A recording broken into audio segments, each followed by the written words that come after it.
Pemirsa, di tengah isu ASF African Swine Fever yang menyerang babi di Bali, warga di sekitar Jembatan Bakas Getakan Kecamatan Banjarangkan Klungkung dikagetkan dengan bangkai babi berukuran besar.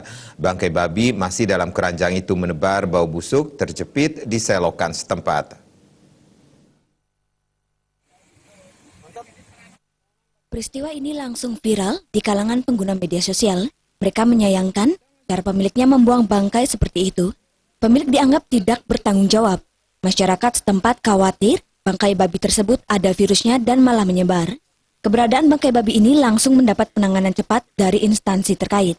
Seperti BPDB Klungkung dan Dinas Pertanian sudah melakukan koordinasi untuk mengambil langkah-langkah strategis, khususnya untuk memastikan bangkai babi itu tidak terjangkit virus ASF dan mengevakuasinya dari lokasi setempat.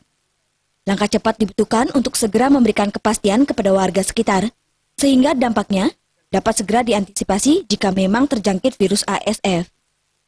Pihak kepolisian telah turun ke lokasi untuk melacak keberadaan pemiliknya dan mempertanggungjawabkan perbuatannya. Wartawan Bali Pos Bagiarta melaporkan.